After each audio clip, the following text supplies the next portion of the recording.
what's up? And welcome to another episode of Black in the Maritimes. I'm Fidel. I'm Hillary. Hey, I'm Clinton.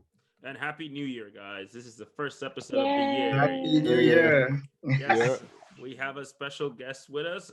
We have Alfred Bessawa Ebolo. He is a certified financial advisor. He's also an entrepreneur. He's a co-founder of Designs from Africa. And he's also part of a charity, which a nonprofit, which we'll talk about that. Glad to have you here, Alfred.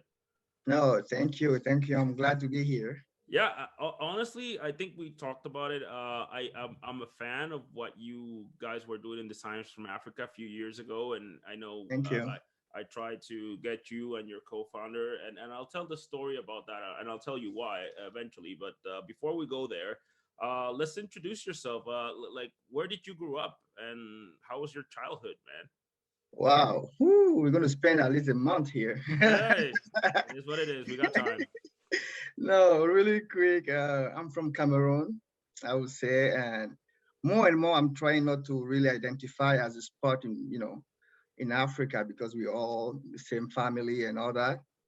So, yeah, I grew up in Cameroon. Uh, went to university there, had my bachelor degree in economics. So, and then in 2013, you know, I had a chance to come and continue something here. Not really what I was doing back home because growing up I have six brothers, so it's a There's a lot. pretty extensive family with cousins and all that. So we used to play soccer or football, I would say. We used to play football together and all that. So it was pretty nice growing up. It wasn't, sometimes we don't have that image of what Africa is because coming here, I saw things on TV and all that. I'm just like, well, that's not it. We have beautiful people, beautiful places, and it's not just about, United Nations programs showing kids suffering and things like that. So I was kind of shocked because there's suffering everywhere, right? So I grew up in Cameroon, nice. I never missed any food or meals. You know, it was really nice, growing up there. Then it was not for me. It was that I wanted something new, and I had a chance to have parents that have, some financials uh, opportunities. I would say that way to pay for my tuitions here. And I had a friend of mine here, Orlando. We went to school back home together. He was already here in Moncton at the university. So I was talking to him and I'm just like, man, I need something. I don't want to stay here anymore. I tried in Europe and all that. Nobody's, no, I mean, there's no schools there who, that want to accept me and all that. So how is it in Canada?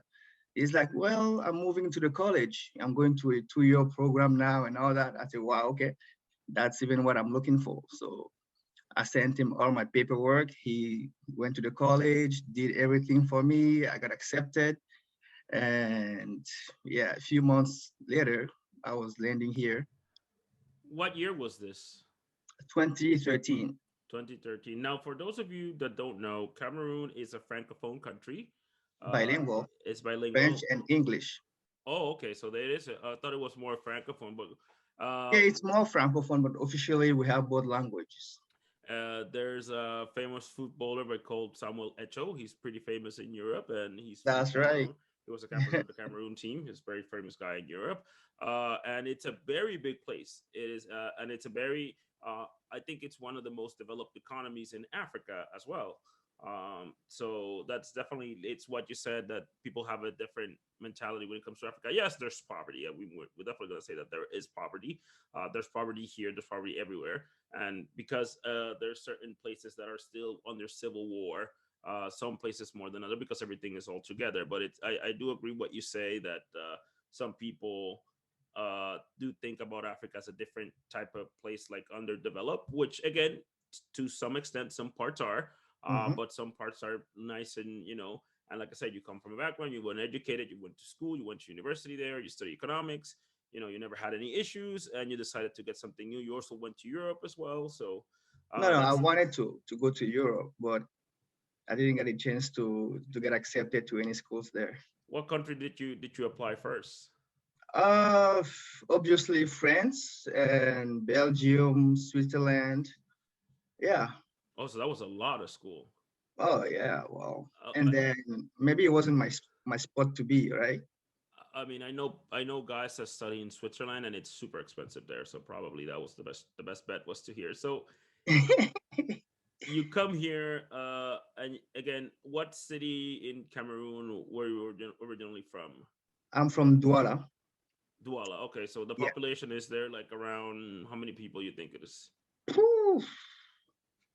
I don't know, maybe some millions, two, three, five. Okay, so you come. Okay, so you I'm come from not a. quite sure. Things change really quick, and it's the main city in Cameroon, right? With Okay, imports, everything that comes into Cameroon, even going to other countries like Chad and Central Republic. So it goes through Cameroon, right? okay, so you're in this big city, Mm-hmm. and then you come to Moncton where you see the airport and you see all the trees and you don't see a building anywhere. So what was your first thought when you got here? Well, it was like a small village, kind of small town, you know. I would say it that way. I mean, it's a reality. If you come to Douala, you will see whatever is there, and it's huge, right? It's like people going to Lagos. It's huge. It's just a massive city. People are always moving. So coming here, I didn't even know where I was landing, where I was going, because I just know my body was here. Let's go. I'm just going to meet you wherever you at, right? And I arrived in Montreal, and then from Montreal, he was there waiting for me at his brother's place, and then we took the bus to come down. Oh, so you took the bus. You didn't even take the plane. No, from Montreal, we took the bus to come down because he was waiting for me there. So I said, okay, I'm just going to land in Montreal.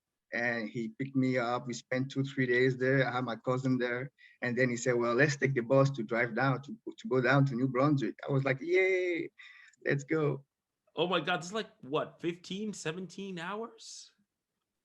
Oh, 17, about, yeah. Yeah, 17. That's a 17-hour drive. Go ahead, Hillary. I just want to know, did your friend like, because I would assume arriving in Montreal, maybe you thought that that's what Moncton would be like because you're just saying you said like Canada and the climate and the difference and like that culture. And I'm just wondering if your friend was like, oh, no, no, no, no, no. It's not going to be anything like this at No, all. it was different. I knew I was going to Montreal, and then from Montreal, we're continuing down to Moncton or Dieppe, right? So for me, it was like, yeah, it's fun. But again, living in Douala, you don't want to stay in big cities. I don't miss it, really. Well, you know what? Kind of saying that I come from a big city too. Clinton does as well. Clinton comes from Toronto, and at first it's kind of difficult. You're like, what the hell is this? What's the fuck is going on here? But once you get eased into it and you make kind of like a living, then it becomes like more of a home feeling. And then you go back to the big city and you're like, holy shit, this shit is so busy right now. What is going on here? Like this is too busy for me. I'm like, I That's want to. that's ex- that's exactly what happened to me as well. Like Tried said to me, Toronto's one of the best cities in the world. There's so much happening. There's so much opportunity. And I came out here for a couple of years, and everything was different. But then when I went back 2 years later, like I got like culture shock from being in the city I'd spent my whole life in. I was Yeah. on the highway. I was like, what is going on? Uh, Same thing. But yeah, but I think both of us feel what you're saying too. Like I don't really miss Toronto, Fidel. I know you love where you're from, but are you sort of settling in Moncton a bit? And I I won't. mean, I'm in Well, Mountain. I don't have any plan going nowhere. Like I can go visit somewhere else, but I'll come back here. Yeah, yeah, yeah, I think the problem is that it's they say home is where the heart is. I guess and I guess there's some truth into that. So again, as a somebody that I kind of I love where I'm from, and I love the culture and the food and the beach and the climate. But would I go back there? Probably not, right? So would I move to another city? Probably not. Basically, because one, I have children now, Yep. I'm grown up. I mean, I'm evolving as a human. So whatever I wanted 10 years ago is not what I want now, right? And probably was not. All three of you message me when you've had 23 years straight in Moncton and then see how you feel, because it would Well, take a whole lot for me to move back. I don't uh, don't agree with the thing that. is, I also think that like a huge active city bustling with opportunity is an amazing place for someone younger who is not like married with kids yet, or if they ever will be. You know, there's so much opportunity in these bigger cities to like do something amazing. So yeah, my daughter's in Toronto. I think it's great for her there. Hillary, I think you're great where you're at. I think you're in the perfect place. Nice. But I feel what you're saying, Alfred. Yeah, and again, I think people evolve. How you feel now, maybe you will a lot. I know a lot of people that are Canadian that don't live in Canada. They feel at home someplace else, right? But again, that's those people 20, 30 years later, right? So it all Mm-hmm. depends on which one. So going back to that, you get here. I really, I mean, he's your friend and everything, but I mean, come on, man. He should have said, let's get a plane. Let's not fucking go on a bus, because that is too much time. I would have been like, dude, no.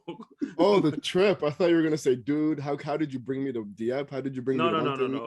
Not that part. The bus part, because the bus Oh, is it's it's not like a that bad. It's not 17-hour that bad. drive. I mean, I'm here. Sometimes you gotta take the I bus. don't know Sometimes where we're I've taken the train. heading to. So for me, after traveling from Cameroon to Belgium is about 7 hours, and then from Belgium, or 6 hours, I would say, and then you have to wait for a hard waiting time there for what, maybe 3 4 hours waiting. So and then you have to travel again from there to Montreal. It's about 10 hours. Wow, So that's it becomes really, really long. You spend a lot of time in the air, right? Uh, I mean, yes, and I could tell you, yes, getting into the air, but there's like food, there's like movies, and the buses. The funny thing is that I've been in a lot of buses, and the type of people that you see on buses is like crazy. It's like it's Don't crazy. you feel like you've missed out on something on life if you've never been on a long bus trip where you It's saw crazy. No. those kinds of people and It's fun though. It was No. good. It was good. Also, It was if you just, add up all of that time in the sky, was the same amount of time as your bus ride on the ground. Like you went through three different countries, amounted to Montreal to Moncton.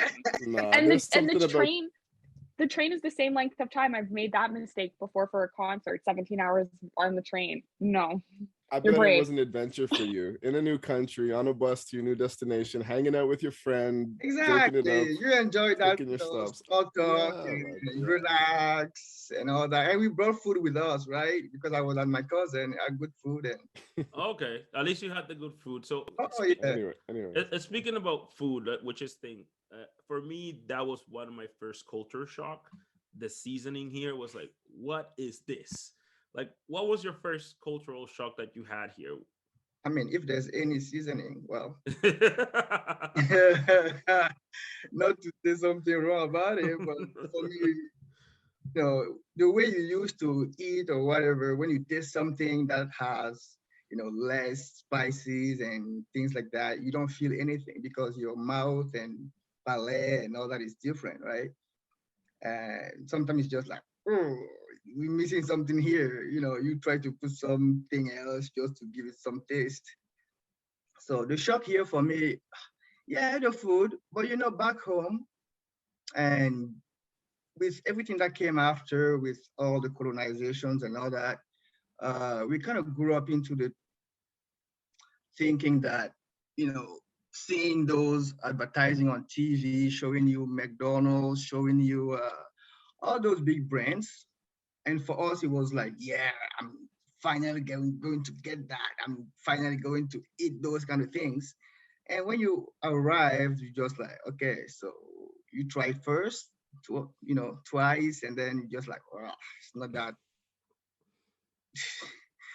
I better cook my own food, right? Yeah, I mean, definitely the food is one, for a lot of people, it's the food, and definitely for me was the food, Mm-hmm. and the other thing was, of course, the weather. I mean, when you get to the like, I've been into places that are cold, and have snow, but when you see like a mountain of snow and then you have to shovel it every day, for me that was like, whoa, like wait a minute, this definitely no. But also I do see like, I do think that in my experience, like for example, when I got here, there was 7 people from my country, from the Dominican Republic. There was 7 of us at one point. Here there's a huge francophone community. I mean, not huge, but there's enough people. So Mhm. definitely there's people to guide you, which I think that's, you said you came with your friend and your cousin and things like that, and especially, and let's go back to that university part. When you get to university, there's people from your country as well, and there's like a community that you can fit into. Or was that the case for you? Yes, and I didn't go to university. I went to the college, the community college, the French community Oh, college. okay. Yeah, yes. So yeah, for me, the first person, as I say, like, was my buddy there. We were hanging out together, and we're still hanging out until today together. And the idea to me was not to go back and hang out with the people we're from the same country. For me, the goal was to know, to go to discover, right? Okay. Other people and meet other people. That's the way I see it, because there's an African proverb that says, when you go to the bush and then you got your, I don't know, your meat and all that, you bring it home, right? But if you go to the bush and you're still chatting with your buddy, you don't bring anything home. So you have to go to discover and make sure you learn something and you bring that back home. That's the way I approach everything, because Okay. for me, it was fun to have other friends from Cameroon, from Mali, from other places in Africa and Europe. Uh, but I was mostly interested in learning about, the Canadian culture. What is it? What's the history behind it? And at some point, I was the, what do you call that, student representative for international students Oh, in my cool. second year, right? Because I didn't believe in that, but I had a teacher, Ken Beddington. He said, well, you should try this, you should try that. I can see you doing this and doing. I'm just like, nah, forget it. And then I went for it, and that's where I think things changed. That was a shift, because then I was in a meeting with people from the city, meeting with the mayors, meeting with many people there and deputies and things like that, because you represent international students, and they can contact you to say, okay, we need you to come on board and you know be part of this meeting, and then you can go back and pass the message, right? So that's where I started to get more confidence about myself. And I was an MC for the multicultural event happening there, and that's why I started to have fun going on stage, making people laugh and dancing and things like that. So it was a good experience. Nice. Clinton, you wanted to say something? No, no. I just wanted to start talking about, like, I was curious about. So after you got here, like, yeah, what did you do?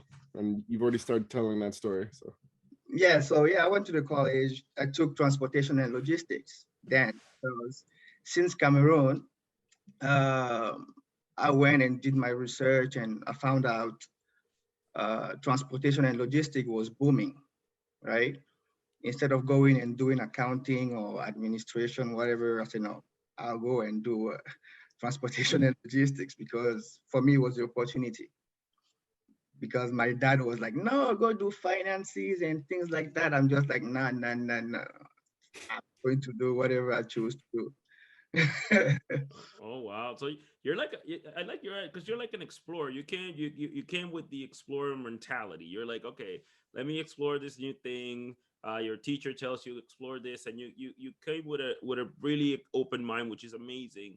A lot of people don't come with an open mind, and some people are like deadlock in how they used to be before, but you came pretty openly and said, okay, let me try these new things, and that's pretty amazing that it went to you. Think that's kind of what eased you into staying in Moncton, that you were open to any other type of opportunities or things that came into your life? Yes, and even since back home again, I started to do a few things just to get myself uncomfortable, right? Because to me, you have to, and I heard that expression later on where they said you have to learn to be uncomfortable in order to be comfortable.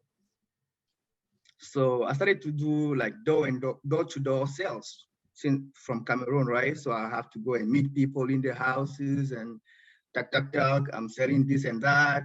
You know, and I started to chat. Some people would just bang, no, go away or whatever. Then in the beginning you take it personal, but after a while you say, no, it's not personal at all. And you just keep doing it. So it opens my mind to something else that many people don't want to try.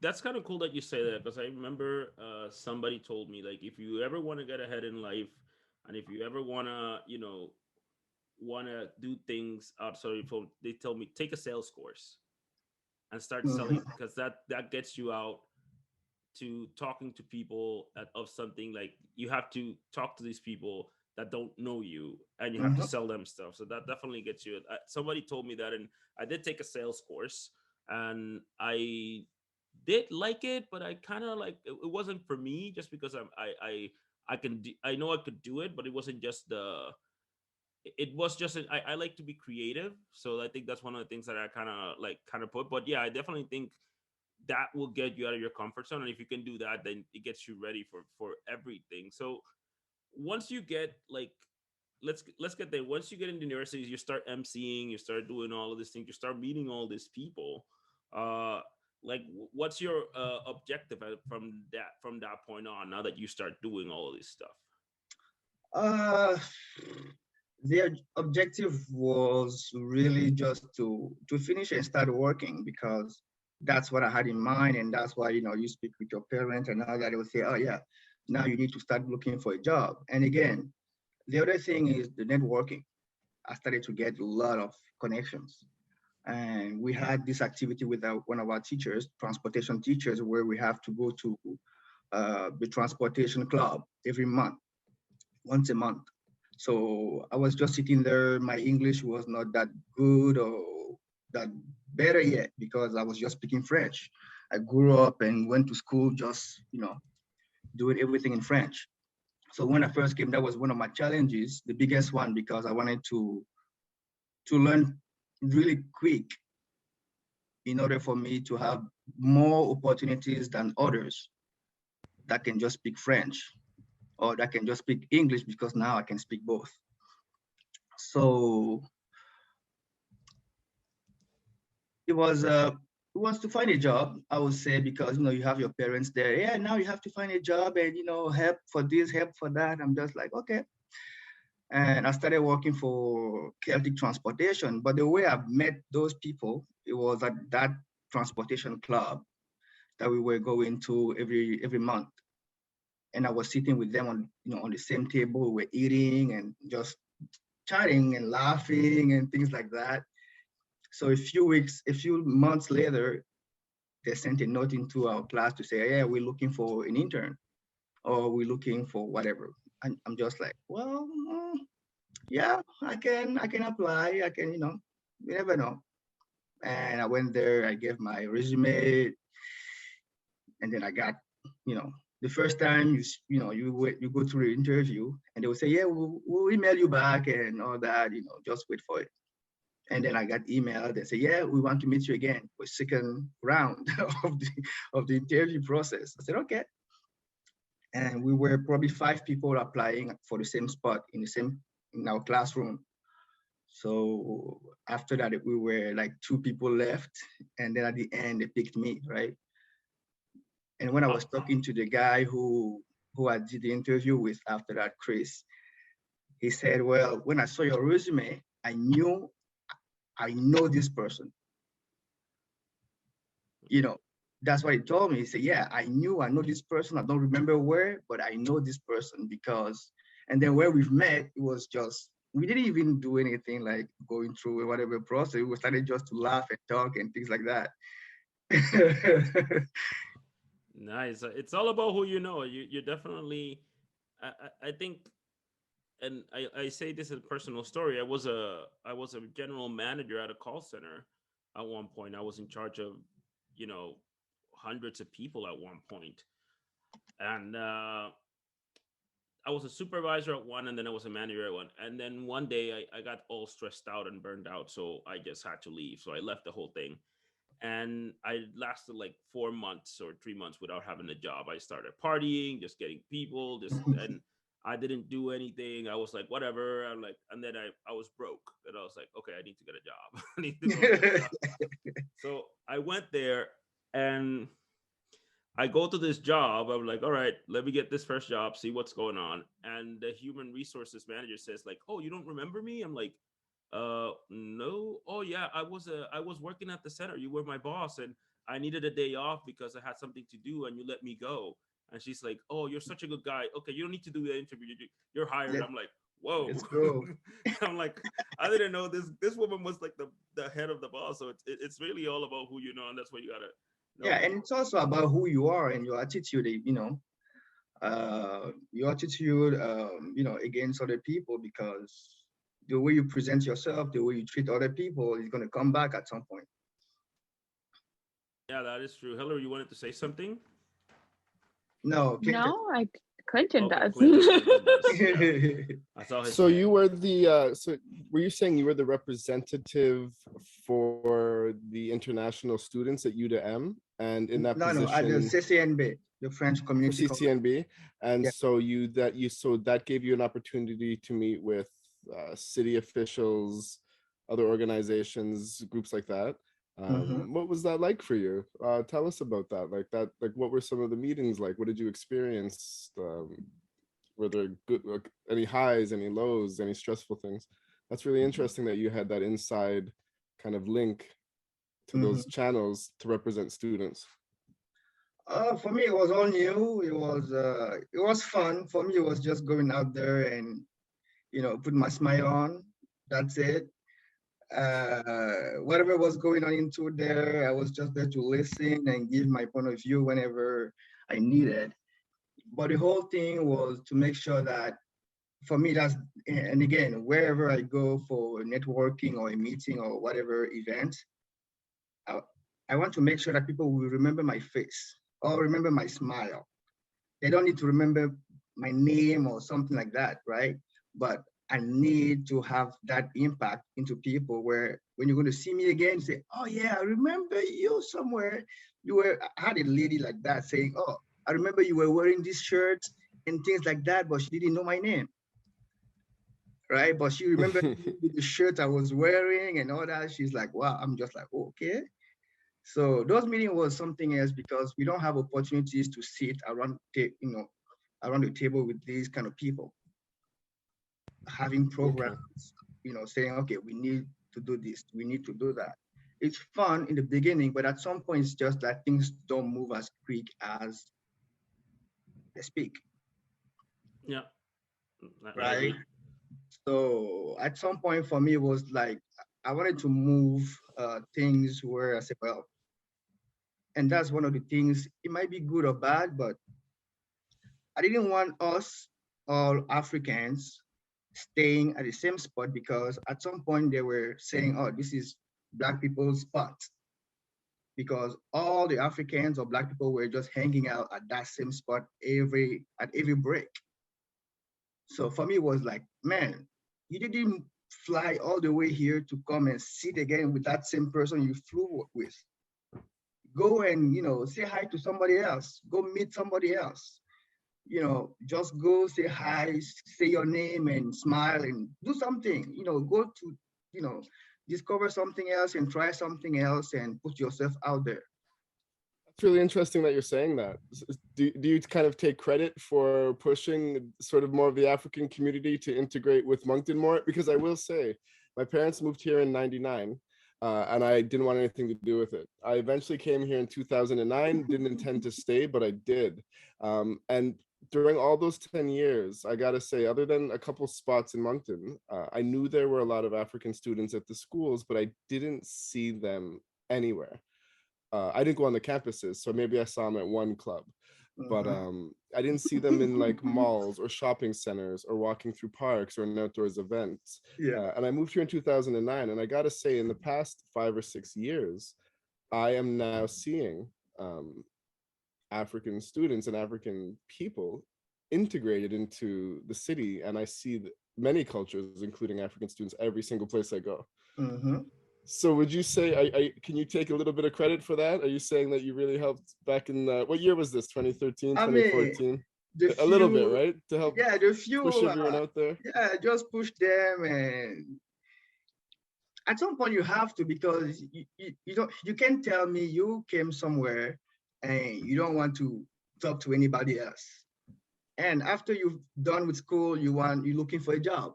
And then what? You don't know anybody, because, and I found out here, it's about networking. It's about who you know. It doesn't matter how smart you are. It's about who you know to give you a little push, You right? know what? I'm going to interrupt you before you finish, because No, go ahead. everything you're saying is actually, it's the exact quote my daughter has on her Instagram. So it's Oh, not about who you know, it's who knows you. And what you yeah, said a few minutes ago is that it's very important to you to have people remember who you are when you go somewhere. you have So, to. yeah, Yeah. Yeah, and to me, that was the thing. And I always say that to everybody. Say, you know what? From August to when I arrived to July, I started to work for Maritime Bus in June. you You know, love the bus. I know, man. See, for That's them, I he was in started to work at transportation. He loved being on the bus. I started into that transportation. They were looking for summer. They posted, Yep. summer job and all that. Plus, And you went to school for transportation. Yeah, yeah, exactly. yeah. So I was there like, wow, my English is not that good. And the interview was in 2 weeks. So I went home. I started to check into YouTube how to do an interview or to pass an interview in English, how to prepare, and what to know, what not to know, what to avoid, and things like that. So I took that time to, repeat things, learn things about myself, what to present and how to present it to the person in front of you. And after a month, or maybe after a month and a half, I was able to work there by myself without no assistance, with no assistance, right? Nobody there to check on me if I'm doing things right or wrong, or if I'm answering things right and all that. But in the beginning, I had a big support, and those ladies, they're just amazing because they are the one who pushed me to learn more and quicker. That is pretty dope. Like, you're definitely showing yourself, and that's pretty important to get that. And the funny thing you said is that like people look at your shirt, which we're gonna get about that. You actually with another project you built a clothing brand called Designs from Africa. How did that came about? Ooh. That's another story there. Wow. Okay. Well, again, with my buddy Jabbar, because we're doing this together, we've been doing this together, and it's been really fun. Uh, how did it start? We went to school. We were in the same classroom from the college. We went to school together here. He was at the university. He couldn't finish his engineering degree and all that, so he came to the college to say, "Well, f that. I'll just go to the college and do whatever." We finished school, but we always have in mind, we have to create our own business. That's what we had in mind, finishing school. And we were thinking about opening like a kind of transit, whatever, in transportation, import, export kind of thing. And we're just thinking about it. And back home, my mom, she's still alive and she sews. And my grandmom used to. So I was born into all that, helping my grandma, having things like done and da da da. And we were working on our own. We were slimming our own pants when we were in high school. That is So we were doing things like that with my brothers. And Then here, my mom was one day, she's like, well, what do you think? Like, I can ship you a few things that you can sell there. I'm just like, no, no, no, no, no. Mm-mm, mm-mm. She's like, well, just try and all that. I said, yes, okay, I'll try. I'll give it a try, but don't push me or whatever. No, okay. I will try. I will do my best. Then, things arrived and I started to contact my close friends. They say like, I have necklaces, I have this, I have that, I have t-shirts, I have pants. I started to take pictures and send it to everybody. And I was working at Celtic then. I went to see my colleagues. I said, hey, this is what my mom does and da da da. Would you like to buy some? This is, bracelets and bracelets and things like that. They were just like, oh, yeah, yeah, yeah, we want to buy some. And that's how everybody started to buy. So a week later, everything was gone. I remember a colleague of mine, she bought for probably $450 straight. Wow, that's a big buy. So it's $450. And that's how things clicked. I'm just like, damn, these things work. I called my mom again. You know what? I'm gonna send you some money, ship more. And that's how I started to do it on my own first, right? And Jabba on his end, he had a friend of his back in Benin. He's from Benin. And his body was making like really sexy dresses, like for ladies, with the African pattern on the chest.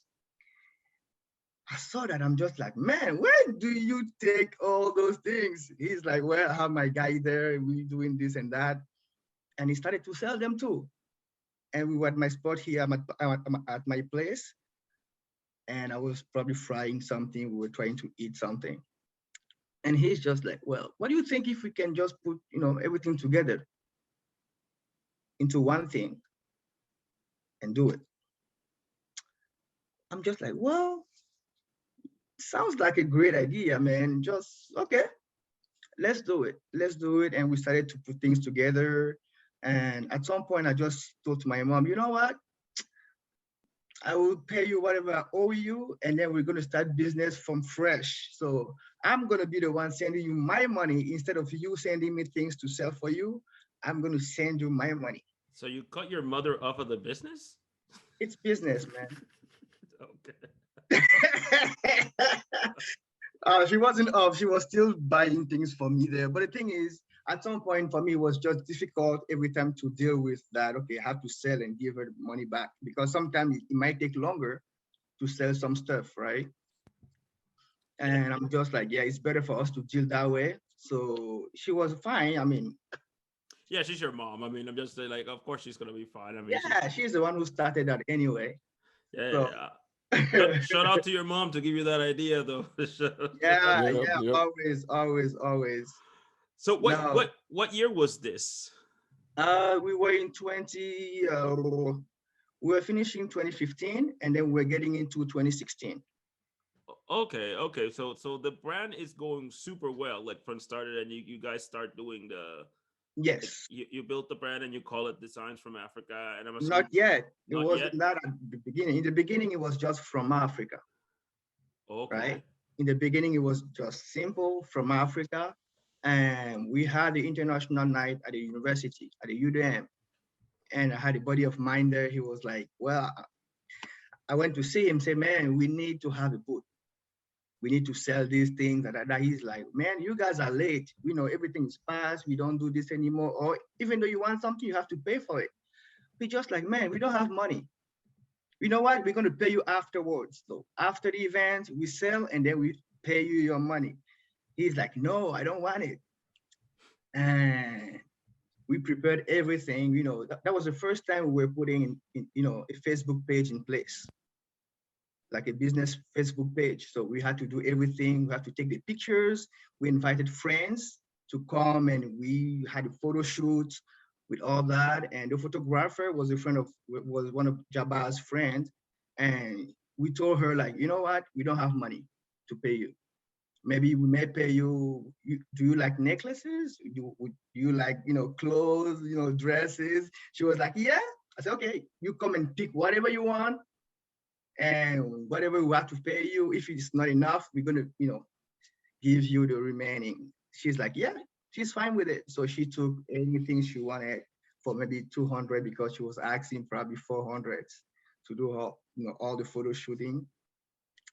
And we did all that. We prepared the page. We programmed the page to be live on at the same day of that event, of the international event, international evening, or soirée internationale, they call it. So at that time, I asked again to my buddy there who was in charge there. I said, you know what? Now we need to do a parade. He's like, come on, man. I said, yeah. I mean, I say, okay, just 4 people, right? 4 people. I said, yeah, okay, 4 people, of course, yeah, yeah, yeah. And we were 8 people back there, backstage. It was too late to turn us around. So everybody was up there and the page went off at the same time.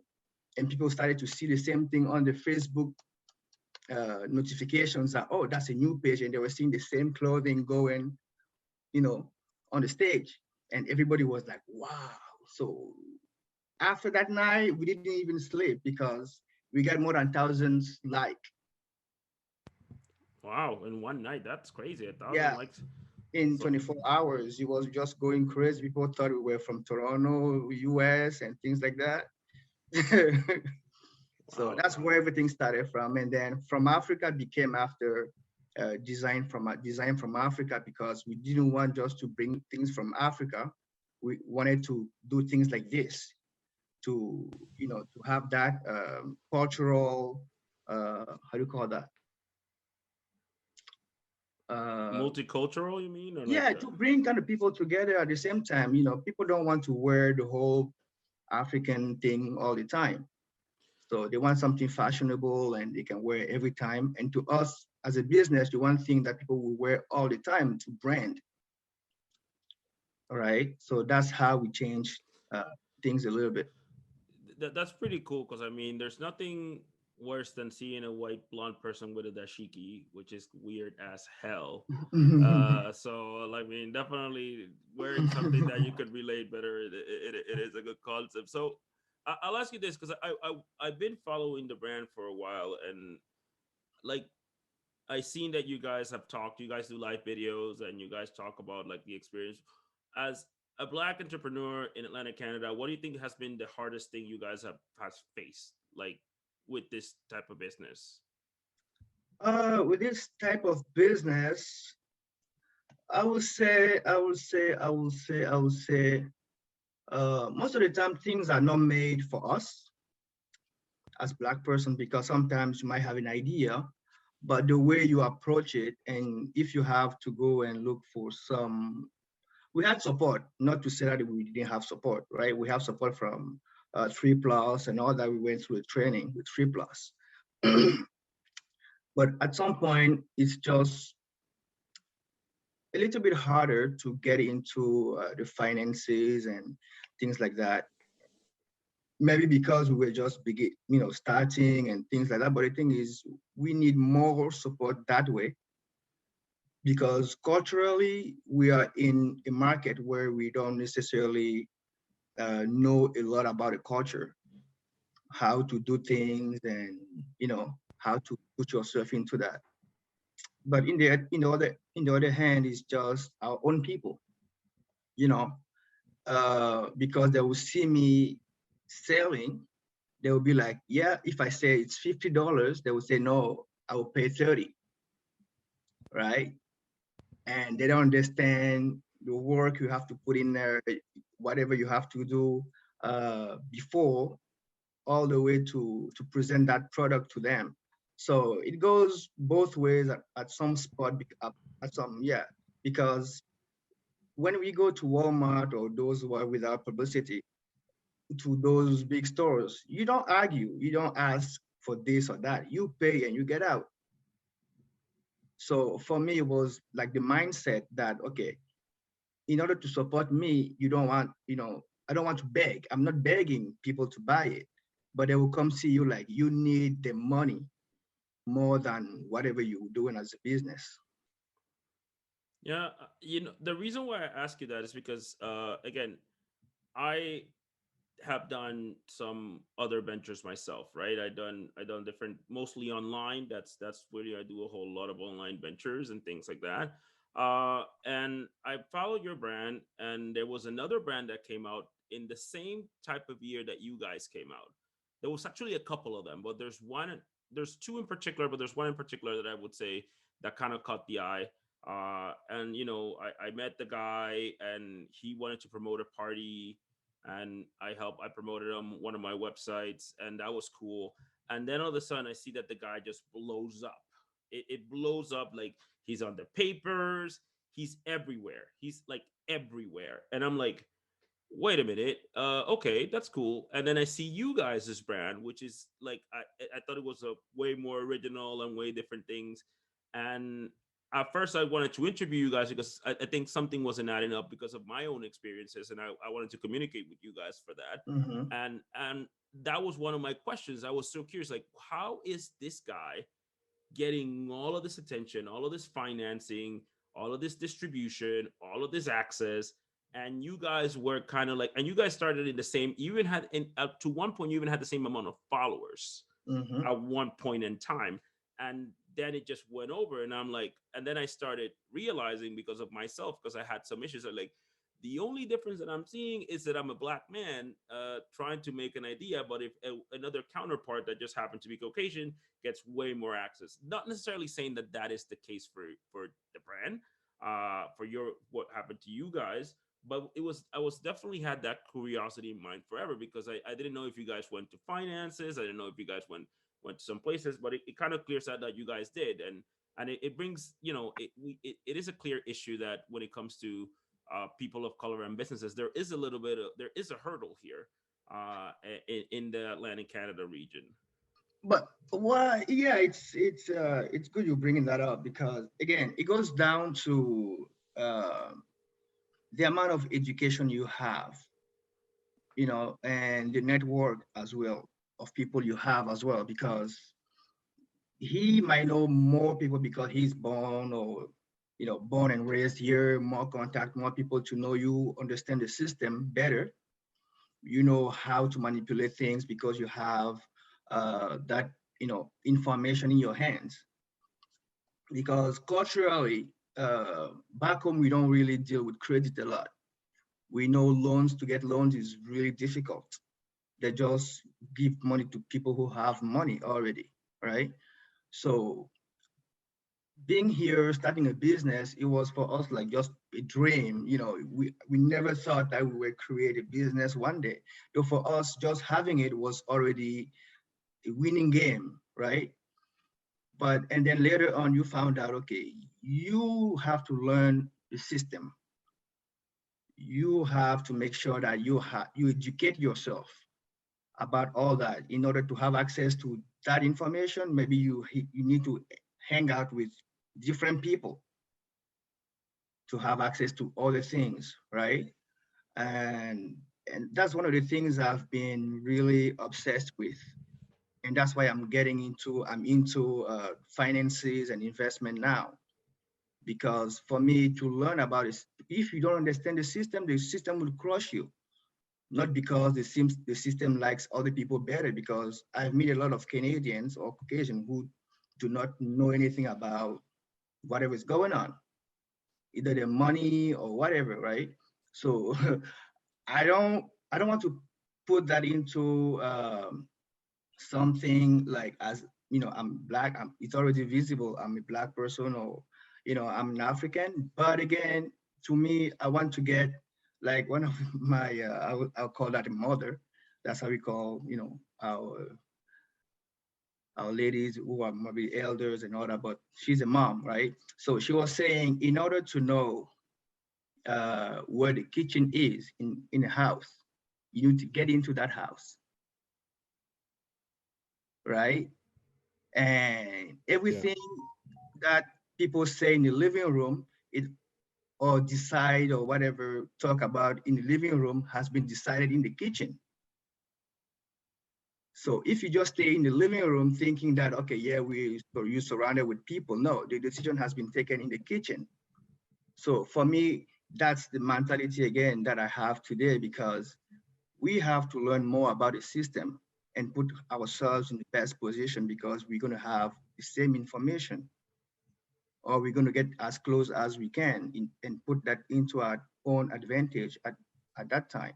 And that's why I'm getting into all this education about finances and understanding, what insurance is, what to invest or how to invest or whatever. It doesn't matter, right? There's all kind of ways we can do things now, but we need to educate ourselves about taxes. I was talking to a client of mine today, and she was like, I want to open a business or to do something, but I'm scared of taxes. I'm just like, how? Again, she doesn't have that information that that's the best way that can happen to an entrepreneur. Taxes, right? And you need to know and learn about all that in order to put yourself in the best position or in a better position to succeed. Yeah, I 100% agree in that fact. I mean, I think that's one of the reasons that we do this is because, and if people have listened to this podcast, I say like a lot of people, uh, when we talk about politics, a lot of people don't understand politics. It's this they talk about why is this happening and like ooh and why is this happening. I'm like, well, it's because you can change it. All you have to do is this, but a lot of people don't know that this affects their whole lives and there's things that you could do but they just don't know how to do it. And if all of us would know things like that, finances, especially people of color, I definitely think that the more knowledge you get, because in this country or in most countries, people of color were left behind because of things like colonialism, racism, and different things. So there is a bit of a curve that we need to go and learn more about things, and we have to be more prepared because it's something that happens with, as an immigrant. Most immigrants try to learn the culture that they're into. They go right away and they try to learn because they want to work and do certain things. And I think a lot of people should get into that, which is I think it's great. So I would definitely say that, in order, like myself, somebody that has checked the system, that there's definitely a lot to do in the system regarding people of color, just because uh, it's easier for somebody, because it's easier here, especially in Atlantic Canada, to do things that they understand, because of the kind of laws and the type of industries that people have, than when somebody comes from another country and says something that they don't understand. It's not, again, it's not that it's not going to work or not. It's just that this it's not in their system, or it's not registered, or it experienced before. So definitely, Mhm. I do think that's something, that part of the system that needs to be changed. Now, that's kind of interesting that you said in finances. You're now a financial advisor, a certified financial advisor. So Yeah. you get into, what made you get into that? It wasn't because of that, because you wanted to learn more about the system as an entrepreneur, and you kind of stumble into that, or you wanted to do that? Well, I've made a lot of mistakes just because I didn't know how to do things. Because you come here and they hand you, a credit card. I thought it was my money. I started to just cash out, cash out, cash out, send money back home and things like that, right? Popping bottles, yeah, I remember Yeah, you don't think that. about that.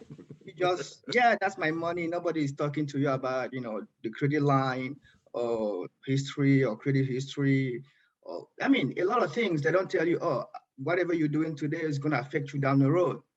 If you need to buy a car, you need to buy a home, you need to lend money or whatever, you are not told anything. And that was one of my things because, well, and one thing as well, I would say people I found here were not at a better place to teach me something because they didn't take the time to educate themselves. So again, hanging out with people is fun, but what do they bring to you, right? Do they make you grow, or you keep just doing the same thing and crying about it because you don't know anything? Or you can go out and meet other people and start educating yourself. That's the only thing I went into whatever I'm doing now, because I didn't get that opportunity. And for me, I didn't want other people to go through the same thing, doing or making the same mistakes that I made. That would be stupidity to just stay there and you can do something, but you're just crying about it. I said no. And I liked my job, but I didn't like it that much at some point because I wanted to have some flexibility as well to go back home whenever I want to or whenever I plan to. and spend whatever amount of time I can with my family. All right. So it's all about it. And when you start to hang out with other entrepreneurs, you will see their lifestyles. You start learning all kind of things and asking questions like, how do you do this? How do you plan for this? How, whatever. And they start to tell you. And then I was just like, well, okay.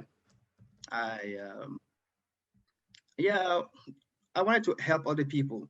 I mean, mostly immigrants, right? Just to make sure they can, even though they're just here for, I mean, they've been here for a week or 2 weeks, at least we can sit together and say, you know what, this is what you need to pay attention to. Do this, do that. You know, it's gonna keep you away from trouble. If you need anything, I'm available. That's my phone number or my email. Contact me if you need anything. Not just for business, but for anything else. If I'm available, I'll be out there to help. That's good. So, what do you think are the, like, as an immigrant and as a person that is already in the financial industry? What do you think one of the biggest mistakes that immigrants or fall into? Like you said, credit cards, and teenagers do that too. Young people actually get into credit cards and debt. But what do you think is one of the biggest things that people maybe do not know, or misconceptions about finance? Again, it's where it depends probably where you're coming from. Maybe in Europe, I have some people from France, Belgium, and things like that, or Germany. You might already have that kind of experience because it's almost the same system. But if you're coming from Africa, mostly you might know a few things, how finances works and or work, but you don't have that same you don't have the same tools. I would say the same system. Like the bank, sorry, the bank works with rich people, right? You don't have money, bank does not talk to you. That's straightforward. You have a business plan or whatever, you go and find, some financing and all that. They will not lend you if you don't have money already. So it's not like here people will take a chance to give you whatever and say you pay 5% or 2%. No, it's different. So we have to learn everything. Some people come here, they want to get into politics. They want to get it, they want to be lawyers. They want to be doctors. They want to be anything. It's all about the system. You need to understand the system you're in, and even more the history, because all that helps me understand the area or who I'm dealing with and the mentality and how to navigate, right? So it's the whole thing. We need to learn the whole thing. And if you already hear that, like you guys, I like the idea of doing this podcast and all that. And the next step will probably be, okay, what about the next generation? Are we training other young people to keep this going, right? Are we preparing other people? Like if, you guys don't do this anymore at some point because you're into something else and all that, we need to start thinking about all those kind of things. What am I leaving behind? Am I training these people with what I know? Otherwise, if I'm not here anymore, everything is lost. Pretty much pass the goddamn torch. That's right. You got to pass the goddamn torch. You have to prepare them, right? You have to prepare them. Find somebody. It doesn't have to be your own kids. It can be somebody else's kid or whatever. We say in Africa, you're not your parents' kid. You, the community's kid. Yeah, and I 100% agree on that sense. Just because of the fact that I don't know if people understand, we're not that many. We're not even 5% of the population. Mm-hmm. Like people of color, and the fact that when you are a person of color, and this is, by the way, I don't like that expression though. Well, I don't like it either, but I didn't invent it, right? Like that's the thing. Like I wasn't the one saying that expression, but when you look at it, and me and you could be different. We're from different countries. We have different culture. We have different background. We don't even speak the same language. But all of a sudden, we get to a spot, and we're all being judged just because we have the same color of skin, which for me that's kind of that's ridiculous, right? And the only way that you can get out of that is when, like you say, you got to understand the system, but you also have to train the next generation, right? Because it's only if other people know and they understand it better. And this is not just a color thing, this is a collective thing, right? Like if you go and people understand it better, they'll be like, oh, okay, this is how it works. But it only starts when you give it to others, right? It doesn't start when you just keep the stuff to yourself. And Mm-hmm. again, right now we have the internet, which is great. I mean, you could find out whatever you want, which in my era we didn't have that. You had to go to a freaking library, get a book, and get all this stuff down. And we don't get it that. But I definitely think that yeah, you got to kind of pass this information on. You got to pass, and you got to let others collaborate and get stuff out there, because like I said, you never know who's gonna be the next whatever in Mm-hmm. X amount of years. So that's definitely something that I do. We try to do that here.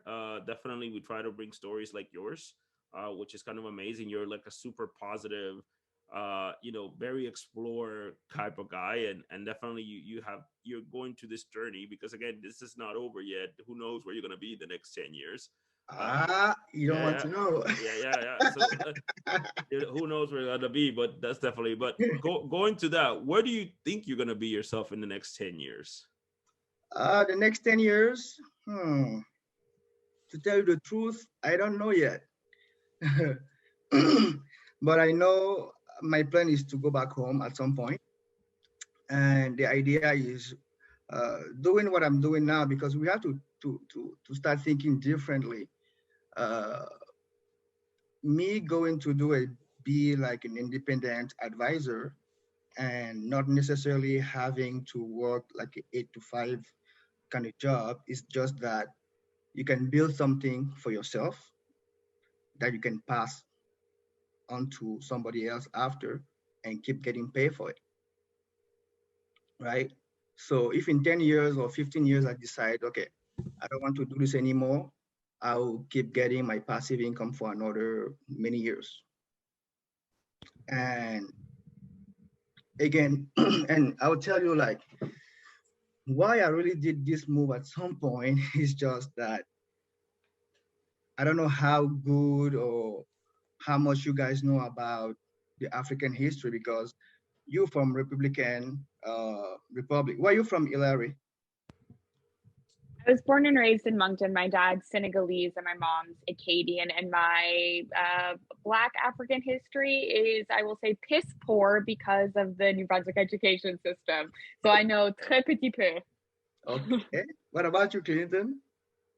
I was born and raised in Toronto. My dad from Jamaica, and my mom's Canadian as well.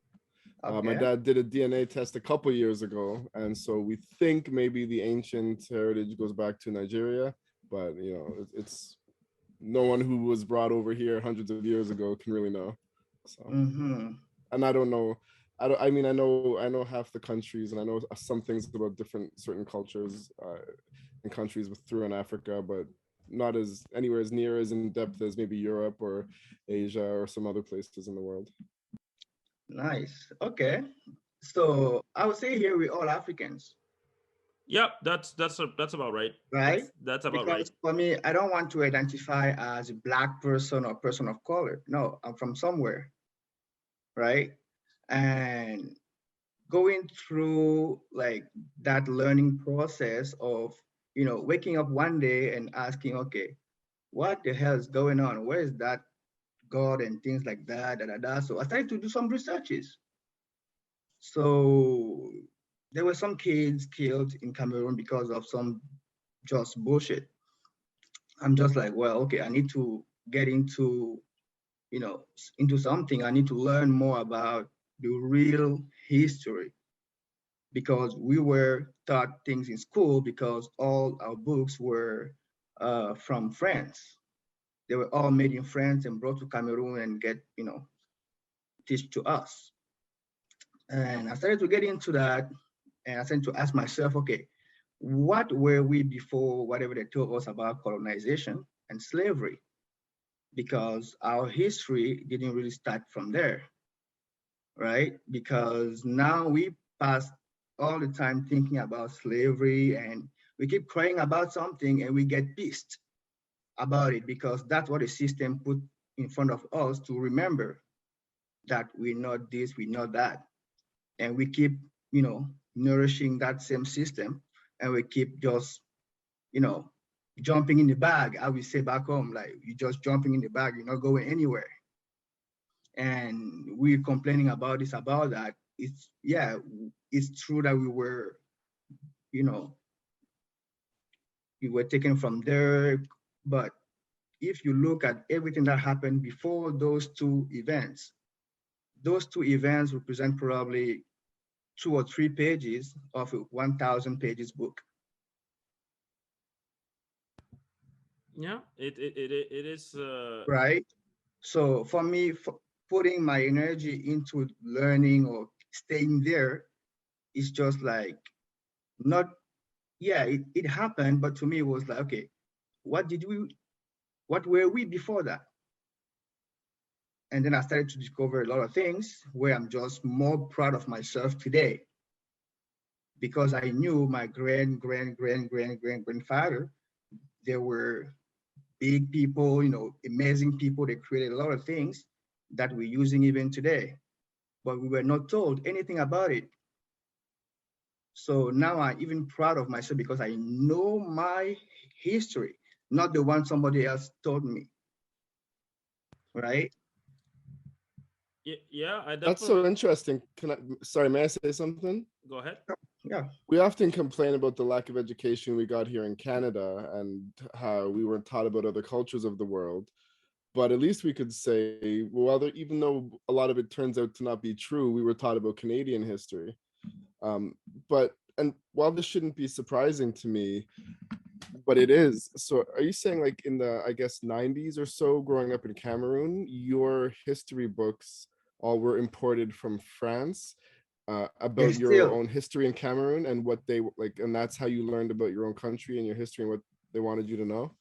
and that's what the It's propaganda wild. did everywhere because they had that media, the control of the media, right? Because they can say anything, and it doesn't matter if it's a lie or whatever. And but somebody can start hearing that all the time. It's gonna think it's true. So back home in Cameroon, it was just like those people who fought for freedom. They were taxed as makiza, meaning the bad people, right? And those people who accepted or who dealt with the French, General de Gaulle and things like that, they were the good people. They were presented to us. That yeah, colonization came to civilize us, to help us coming out of our bushes and things like that. Like And that's what children are being taught today about themselves, exactly, it's all growing up BS. in Africa. It's all BS because we don't know our own history being in Cameroon or in Nigeria or wherever in most places in Africa because they will tell you, yeah, and that's why you see now, like, some brothers and sisters from Jamaica or Haiti, they hate us because they were told that we sold them, right? And it creates that kind of confrontation again, just to eat ourselves and not thinking about the real problem, which is we were being lied about our own history. Because I saw the picture of one of the chiefs where I grew up in Douala. And I remember we used to go there every time with my dad, just driving in the town and, going there, taking pictures in front of the chief's house or palace. And I saw the pharaohs the same way the pharaohs were dressed from whatever they called Egypt, because that's a Greek name. Whatever they were called, I saw the same picture of that chief dressed the same way. And that's where things clicked. Like, I'm just like, damn, what does this mean? Does it mean that were us? Or and it was in Douala, in our hometown. The guy, I mean, and I was shocked at some point because we were never told, and they were saying, no, your tradition is like wish and things like that. So you don't look into it. You don't pay attention to it anymore. You just, you know, uh, there's a lot of things I'm discovering, and to me, slavery and all that, that's not the point to discuss about it. Like, we can remember it, just, yeah, it happened. But I think in order for you to have a bigger mind and a better mind and pass it on to the younger generation is to show them how great we were and how great we can be, having that, you know, real history about ourselves to accept ourselves Yeah, and you know what, and be proud. Yeah. the thing that you say about that, this didn't happen just in Africa, Latin America, United States, Canada. This happened everywhere. Like the history, the erasing of history, and I think we had George Elliott Clark that said that in Canada we've been very good at erasing, but again in Latin America it's the same thing, and that books definitely get on that and on that part, and I can definitely tell you that you know it is something that even if we say in our childhood, like if you like superheroes, there wasn't any black superheroes other than Black Panther. We just had a movie about Black Panther, and one of the things that I noticed, this was when it came out. I never seen so many black people in a theater in Moncton. I was like, whoa, this was a lot of black people in the theater that I'd never seen before. Yeah. And I talked to somebody at that like years later, and he said, like, yeah, man, because it was the first time that you see, even if it's a fictional African story, this was the first time you actually saw African people in complete power. And they're not like they're not the ones that are being attacked. They're in complete power. They have a great city. They're doing their own thing, and somebody wants to take care of it, which is it's something that we could take for granted. But if you look at history, like we don't get, I don't watch slaves movie. I never seen 12 Years a Slave. I think I seen Roots one time. I don't watch just because of the fact that I'm more interested in the Jackie Robinsons and the stories about heroes and people that went against the odds than people that were oppressed, because that just changes your mentality, and I really appreciate that. So man, I mean, we could go for hours with you. Like we could definitely go 100% hours and hours, and I think we should have you back to, because I feel like you have a lot of financing and stuff to that you could definitely tell people about that. So if people want to know more about your things, where do they go to? But before you say that, Clinton has one thing to say. Go ahead. Yeah. You're muted. Clinton, you're muted. Okay, Second time today I do this. Okay. Happy New Year. All right. No, it's just so shocking because Hillary and I are part of like an education continuum here in New Brunswick, in which part of the goals is to teach Black people more about their own heritage and history and their joys and their potential and their accomplishments, and not just slavery. And we're doing this to try to teach everyone, but also just uplift and encourage the spirits of, like Fidel said, a few Black kids, because there's not even a lot of them in New Brunswick.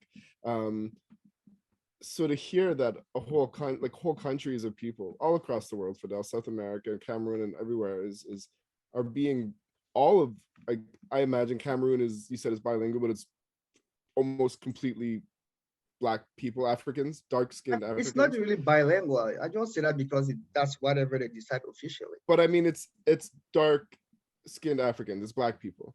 Mm-hmm.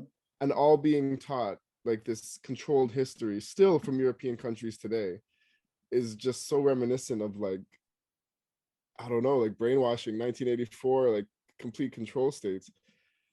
And we know that our Canadian history is jaded, but that seems a lot worse. I mean, it's what kind of confidence in it must be so much harder to have confidence in self when you grow up around everyone. And you're saying, like, yeah, the people who rebelled against this were looked at as evil, and the people who cooperated it were the heroes in these stories that you learned, and that can't be empowering, in my opinion. no, it cannot, because if they say something that can empower you, you're going to go against them, right? They need to have to keep control over you or whatever, to tell you whatever they want you to hear or they want you to know, to keep that control, right? So it's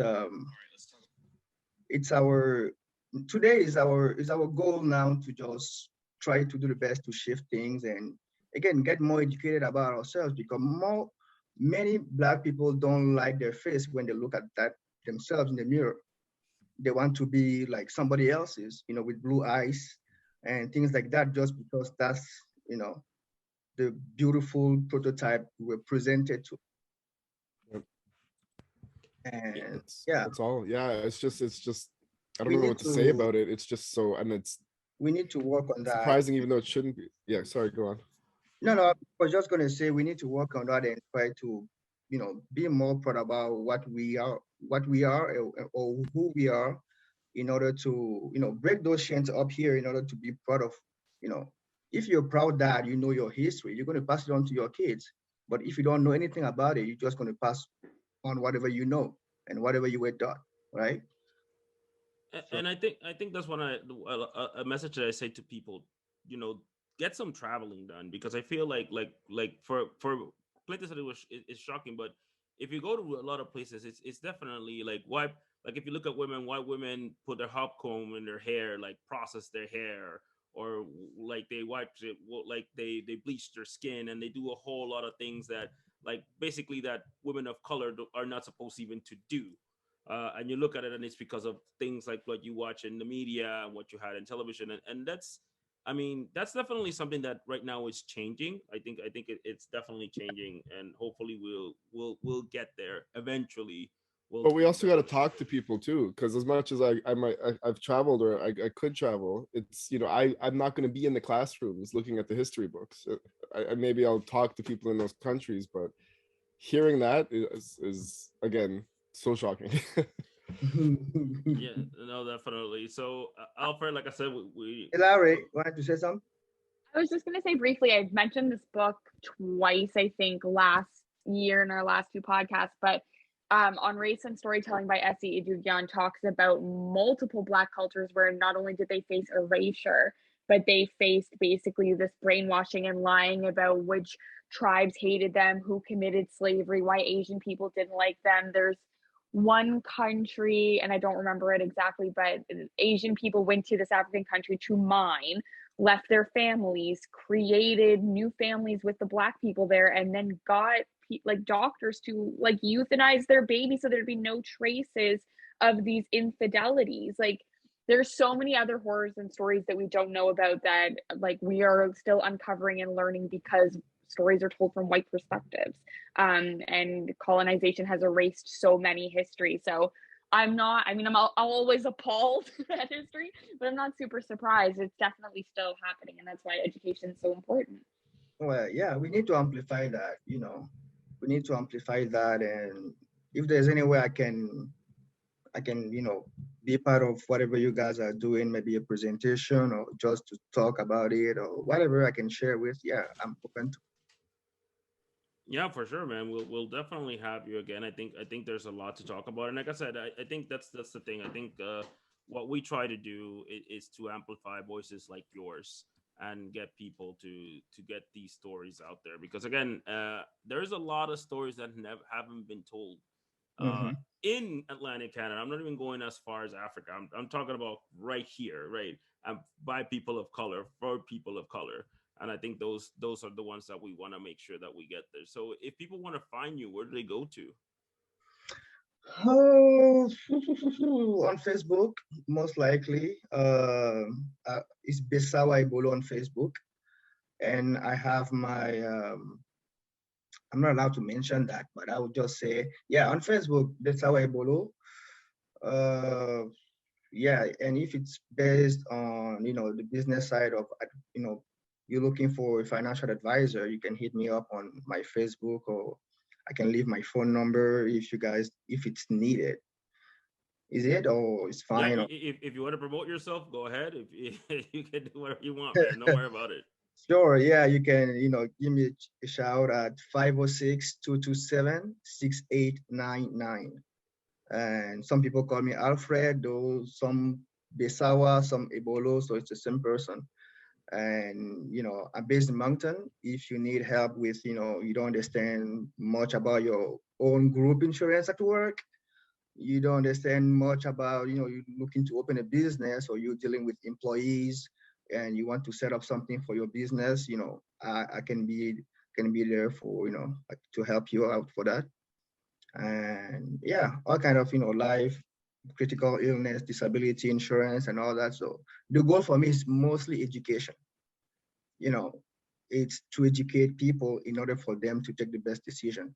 I'm not there to tell you what to do, but I'll give you the informations and the tools, and then you make your own decision based on what we'll discuss about. All right, nice. So Alfred, it's really nice to have you here. Hopefully, Now, thank uh, you for having me, guys. I really enjoy it. yeah. Hopefully, we can have you again for certain aspect. And I definitely wish you all the best. And hopefully, we'll talk. We'll definitely talk again. I think we definitely have a lot to show. So, Yeah. you guys have anything else to say? Nope, just if anyone's looking to talk to me, look for me on social media under Clinton Davis, or you can always message me through the Black of the Maritimes channels.